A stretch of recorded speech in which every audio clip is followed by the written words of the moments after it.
Okay, guys, today we're going to look at lesson 2, which on your handout is pages 362 through 371, and this deals with Darwin's theory. So hopefully all of you watched that YouTube video that I posted. If you didn't get a chance to, you should have, but if you didn't get a chance to, I'm going to repost it after I finish this PowerPoint. But it's about 30 minutes long, goes through Darwin and his trip to the Galapagos and how he developed his theory. Also touches on another naturalist, Alfred Wallace, who did some similar studies. Very interesting watch. I highly recommend it. So, talking about Darwin, he went on a 5-year voyage. Okay, he's from England. Okay, so he was set sail from England. They studied organisms all through South America. There was obviously no Panama Canal then, so they had to sail all the way around the tip of South America to get into the Pacific, studying organisms along the way. And then when they get about to the equator, which modern day Ecuador, they sail 500 miles straight west to the Galapagos. Okay? And this, even though Darwin was only there for 5 weeks, this is where he really noticed these organisms that have adapted and changed over time and came up with this theory of evolution. If you look on page 363, he noticed insects that looked like flowers. The biggest difference that he noticed, one of the main organisms that he noticed that differed from South America were these iguanas. Okay, so if we look at the green iguana, which we know is an invasive species here in South Florida, okay, and this Galapagos iguana, there's some really, really noticeable differences here, okay? But we can infer that they came from a common ancestor. Okay, so hopefully you recognize this as divergent evolution. Okay, common ancestor, okay, developing different characteristics and moving into eventually evolving into a separate species. So what I want you guys to do in your comments, okay, to this post, look at some noticeable differences between this guy right here, the Galapagos iguana, and the green iguana, okay, which is native to South America, but unfortunately we have here. Just a little background on the Galapagos. Okay, while the islands sit essentially on the equator, the water there is very, very cold. Okay. There's a current there. It's an upwelling current, comes from the south. It's called the Humboldt current, and brings all this cold water, okay, to this region just off the equator. So think about that. As far as the Galapagos iguanas, they feed primarily under the water. Okay, so they'll actually dive down and eat the algae off the rocks in the water. So look at this guy, okay? And again, in the comments, I want you to post some noticeable differences and why you think he has evolved, okay, the way, obviously the organism has here, okay, from this guy. So, like I said, I'll give you guys a chance to respond to that, and then I'll go through it with you afterwards. Another organism that he found really interesting were the tortoises. Okay, so the natives who actually lived on the Galapagos could look at a tortoise shell and tell which island the tortoise lived on. And there were 2 main types of shell shape that were prevalent on these tortoises. Okay, so you have the dome shell and the saddle-shaped shell. So if you look at these organisms, okay, why do you think some of these tortoises evolved to have a shell more shaped like a dome, and then some on different islands evolved to have this big saddle shaped shell. Also, a little interesting fact about these tortoises, some of them have been known to live almost 200 years. So there is a chance that some of the tortoises that Darwin saw on his journey to the Galapagos could still be there today. Kind of crazy to think about, that an organ that this guy can live almost 200 years. So again, in your comments, I want you to again explain why you think some islands, the tortoises, have dome-shaped shells, and then on other islands they have these saddle shape. Okay, they're tortoises, they're not turtles. They can't swim from island to island. Okay, if you put a tortoise in the water, it will drown. So they didn't swim from island to island. Okay, so again, think about that. There's a hint in the background here for that one. So moving on, talking about adaptations. Probably the most famous organism of the Galapagos that helped Darwin develop this theory of evolution were the finches. Okay, and I talked about this before, where the finches also varied from island to island, both the size of the bird and the different shapes of their beak. Okay, and these organisms, these birds in particular, developed different beak shapes based on the food that was available. Okay, so Christina asked a question, what's the difference between an adaptation and evolving? Okay, hopefully you saw her question and my response.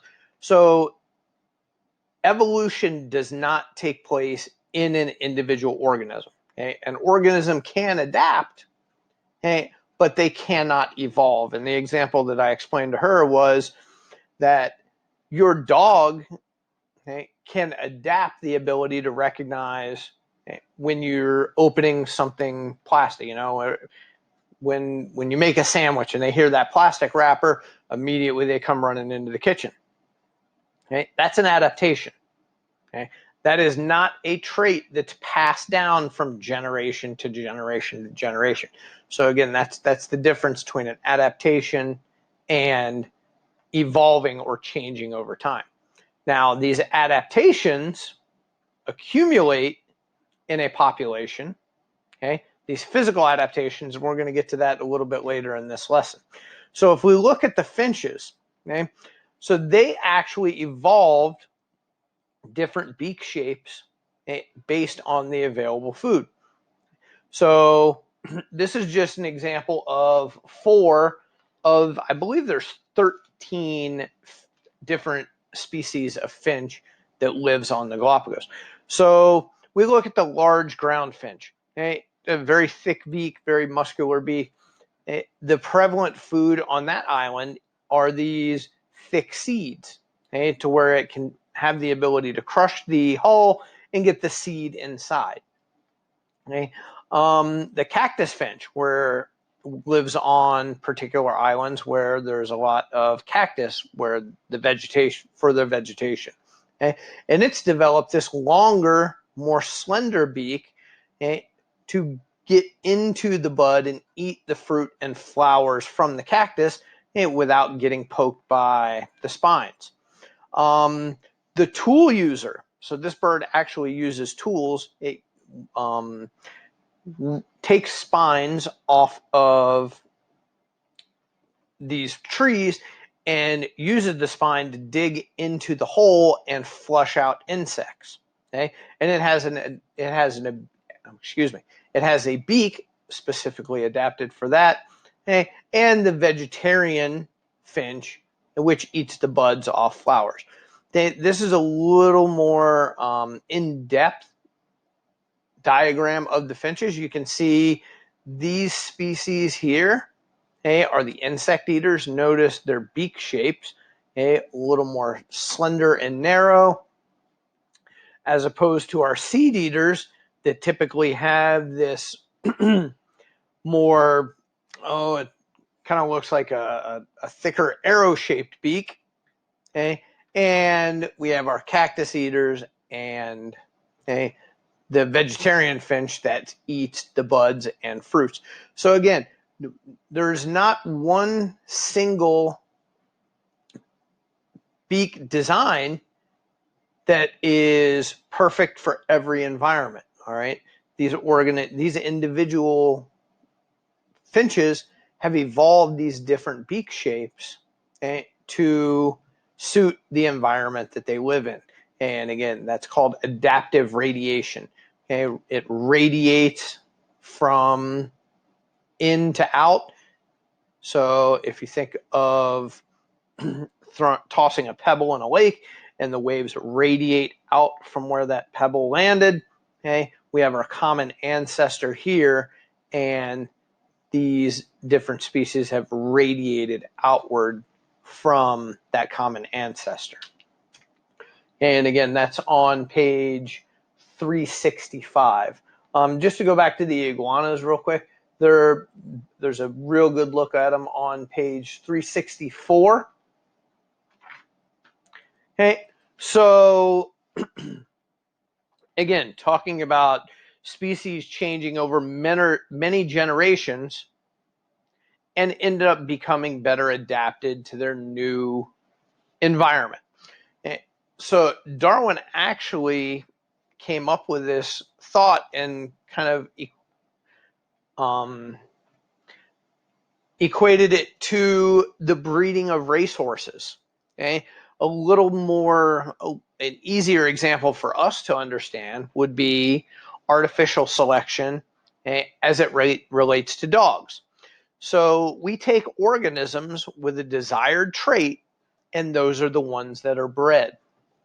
The example that it gives in your book on page 366 are the Labradoodle, which is a really, really common hybrid breed of dog now. Okay, so poodles have hair that, or I'm sorry, fur that is hypoallergenic. Okay, and labs are very social, they're very smart, they're easy to train. So taking these two desired traits and breeding these organisms together, we end up with the Labradoodle. Okay, so again, a trait is a specific characteristic that an organism passes on to its offspring. Okay, I'm going to talk a little bit more when we move from artificial selection into natural selection. Okay, this does not happen in nature. Artificial selection does not happen. Okay? There's not someone choosing desired traits. Okay, we do this with dogs. We do this with racehorses, cats, basically any type of domestic animal. If you're a rancher, okay, and you're raising cattle to sell, at the market, you're not going to breed your two skinniest, tiniest cattle together, okay, in hopes of getting a large cattle that will produce more meat and thus more profit. You wouldn't do that. It doesn't make any sense. Okay, so you would take your largest bull, most muscular bull, okay, and have him breed with the cows. Okay, this way he is passing on a specific characteristic. All right, if you were breeding racehorses, okay, and you were trying to, I'm sorry, let me go back one.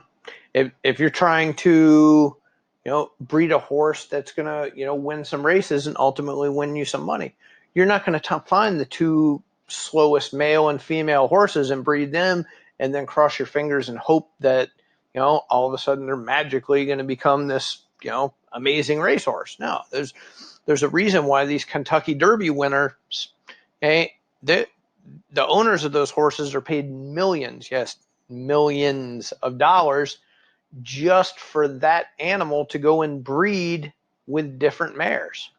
So again, artificial selection, we are choosing a specific trait, and introducing animals so they can pass that trait on, and so that trait starts to accumulate in a specific species. Okay. So getting into natural selection, most of you have seen the Hunger Games before and know the premise behind it. Okay. Darwin actually came up with that idea long before the movie. So talking about natural selection, we're over on page 368. Okay. So Darwin theorized that the evolution, organism changing over time, occurs by means of natural selection. Okay. Natural selection is where individuals that are better adapted to their environment are the ones that are more likely to survive. If they're more likely to survive, they end up reproducing. Okay. And when they reproduce, they pass on these genes that made them better suited to their environment. They pass those genes on to their offspring. Okay. And eventually, over many generations of these offspring passing on these, beneficial traits, we see that change over time, or evolution. And there's three factors that affect natural selection. Okay. One is overproduction.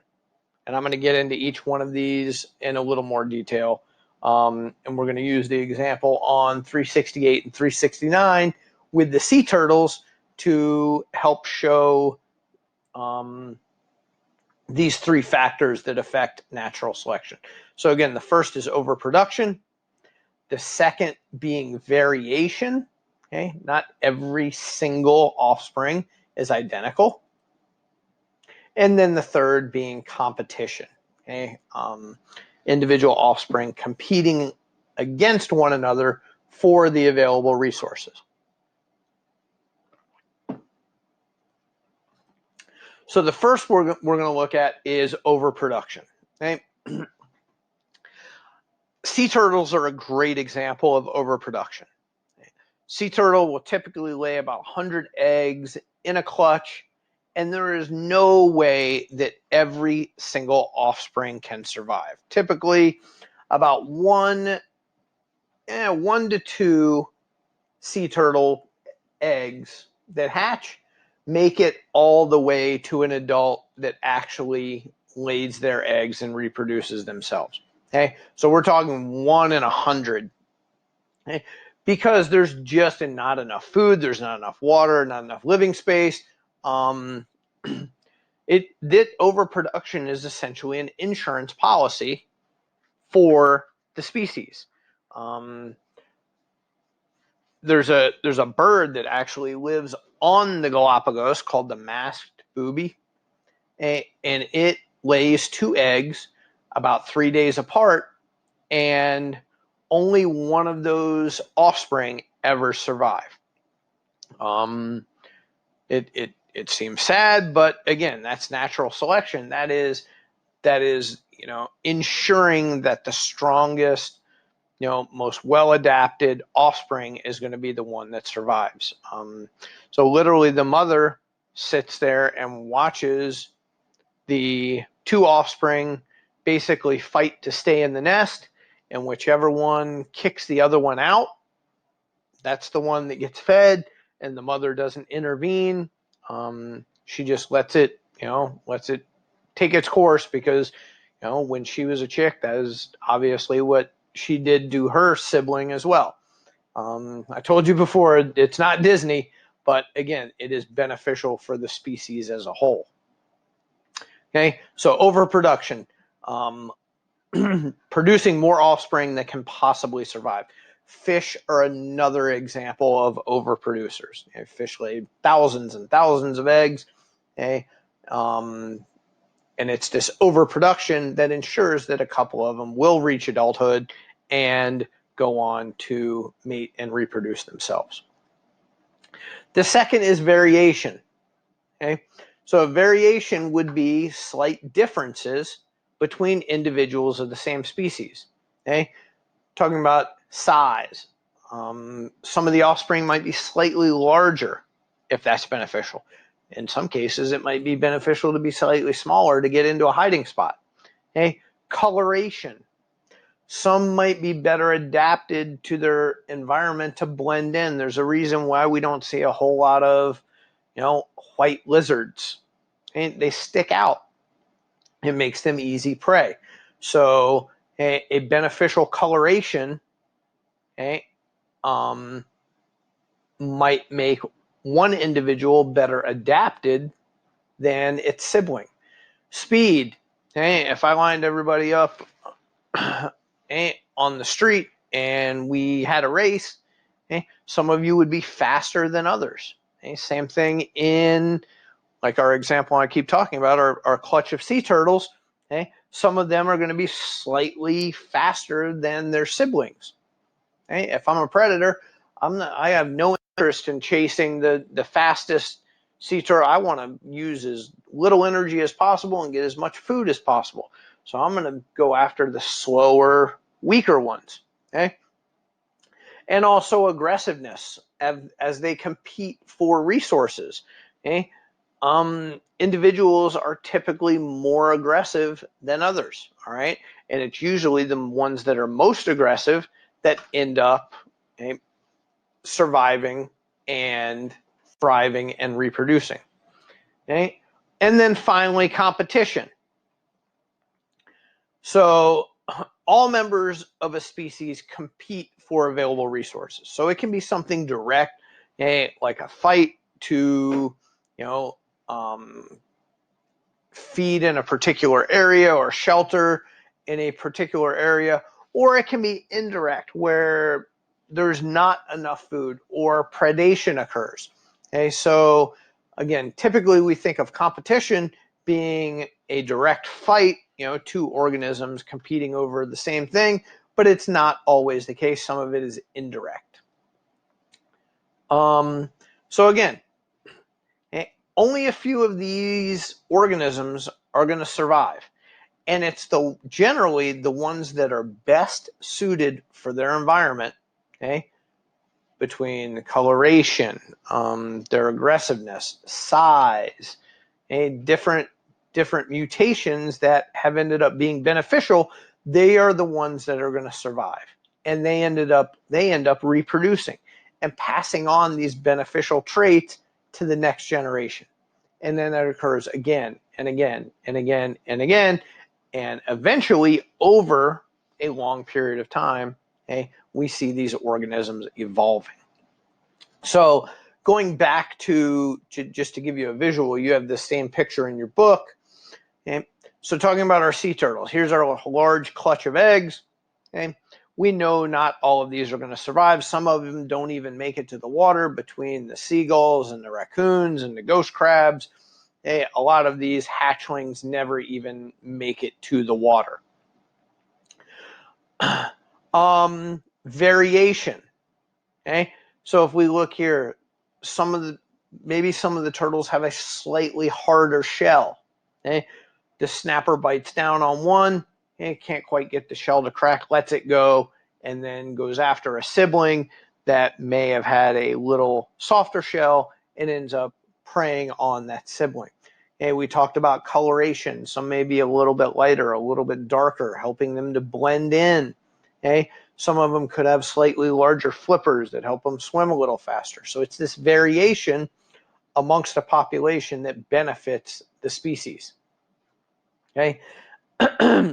And then finally, competition, competing for the available food, and whether that's the jellyfish or having that variation of being a little bit faster than their sibling to escape from a predator. So again, these are our three factors that affect natural selection, overproduction, making more young than can possibly survive, variation, differences among the individuals, and then finally competition, whether that's for resources or indirectly by escaping predators.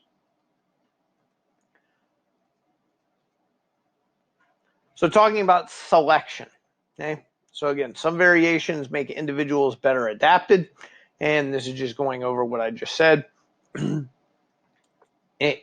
These better adapted individuals are the ones that are more likely to survive. Okay? And when they survive, they reproduce. And again, they pass on these characteristics to their offspring. And over many generations, these helpful or beneficial characteristics start to accumulate in a population, okay, while the unfavorable ones may disappear. Okay? It benefits the species to get rid of these unfavorable traits. All right, we're going to do an activity with these. I found a way to do it online, and we're going to look at how this happens, okay, with moths. And it's really easy to see in insects because they have such a short lifespan. Okay, so to see evolution in an organism like an elephant that lives as long as we do, as an individual, we will never see that happen because their lifespan is essentially as long as ours. But an insect that may have a lifespan of only a month, okay, we can see 30 or 40 or 50 generations of moth, okay, in a short period of time. Okay? So it's much easier to see evolution through natural selection taking place in insects, rather than mammals.